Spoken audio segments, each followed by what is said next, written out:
There once lived a wealthy merchant, extremely humble and generous. He was so religious that no sage or saint ever left his door disappointed. All were fed to their heart's content. His granary was always open for everyone. Whoever stretched out a hand received something. He had performed many sacrifices, yajnas, and distributed immense wealth among the poor and needy. But all days are not the same. Suddenly, his fortune turned, and he was forced to face poverty. Even his companions turned away from him, and the situation became so dire that the merchant and his wife began starving. In those days, there was a custom of buying and selling the fruits of yajnas. Depending on the size of the yajna, one could receive a certain price. When the hardship became unbearable, one day the merchant's wife said, "If nothing else, why not sell one of the yajnas?" At first, the merchant was very saddened, but later, thinking of their poverty, he agreed. About 10 to 12 kos, roughly 20 to 25 miles away, was a town called Kundanpur, where a very wealthy merchant lived. People called him Dhanna Seth. Rumor had it that his wife possessed divine powers and she could know everything about the three worlds. They lacked nothing in wealth. The distressed merchant decided to sell one of his yajnas to them.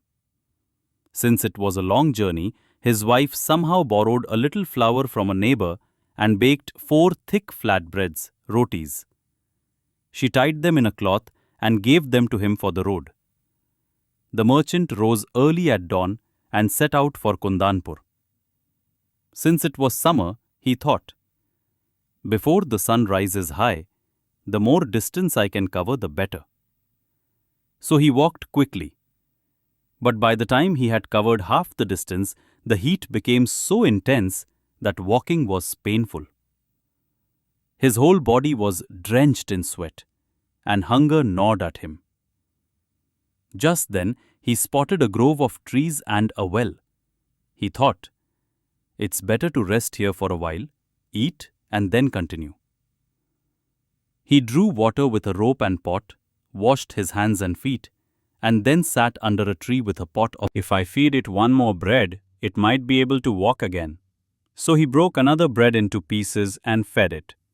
After 2 breads, the dog managed to drag itself closer to the merchant, but it still could not walk properly. Since there was no village nearby, the merchant thought, "If I give it one more bread, it may fully regain its strength. What does it matter to me? I can survive on less." He gave the 3rd bread to the dog. Now only 1 bread remained. The merchant picked it up to eat, but noticed the dog's eyes still fixed upon him, filled with silent pleading. Sighing, he thought, "Alas, who knows how many days this poor creature has been starving." A thought arose in his mind. My thirst can be quenched with just water, but this helpless creature's life depends on this last bread. Without further hesitation, he gave the 4th bread to the dog. Then, drinking only water, and after a short rest, he resumed his journey. By evening, he reached Kundanpur and went to Dhanna Seth's mansion. Dhanna Seth welcomed him warmly and asked, "Well, Sethji, what brings you here?" The merchant said, "I am in distress, and I have come to sell one of my yajnas to you." Just then, Dhanna Seth's wife entered, bowed respectfully to the merchant and said, "We are ready to buy your yajna, but you must sell us your great sacrifice, Mahayajna." "Mahayajna?" the merchant exclaimed in surprise. "Yes," she replied, "the one you performed today." The merchant was puzzled. "Today? But I haven't performed the yajna in years. My situation doesn't allow it." With a serious expression, Dhanna Seth's wife said, "No, Sethji, today you performed the greatest sacrifice of all. If you are willing to sell that, we will buy it, otherwise not." The merchant was dumbfounded. He thought they were mocking him. Politely, he said, "Please, Sethani ji, don't joke with me.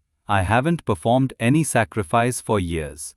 Let us speak of real matters, she explained. Today, on the road, you gave away all 4 of your breads to a starving dog, keeping none for yourself.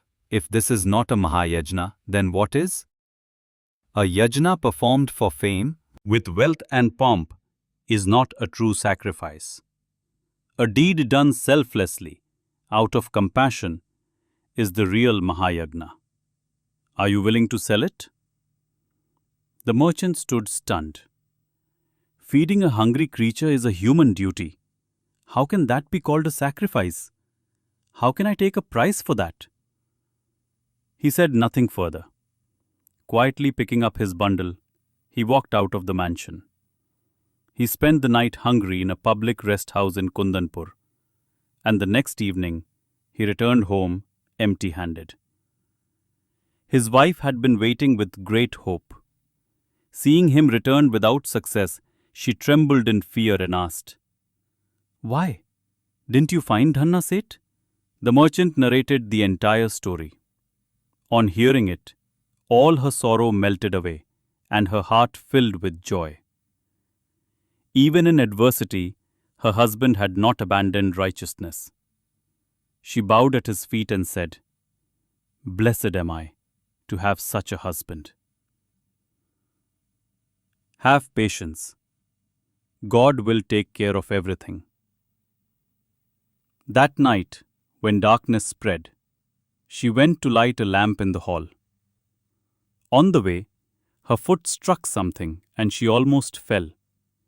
Regaining balance, she lit the lamp and looked down. To her amazement, a stone slab near the threshold had risen slightly, with an iron ring fixed in its center. Curious, she called her husband. Together, in the dim light, they examined it and discovered it was a lid. The merchant pulled the ring, and the slab lifted, revealing a staircase beneath. Cautiously, lamp in hand, the two descended. After a few steps, a dazzling brilliance blinded their eyes. They saw a vast underground chamber filled with jewels and treasures glittering like the sun. They stood speechless in wonder. At that moment, a divine but unseen voice resounded. "O Seth, today, though you were starving, you gave away all your food to save a dying dog. That Mahayajna has earned you this reward." Overwhelmed, the merchant and his wife fell to the ground, bowing in gratitude at God's feet.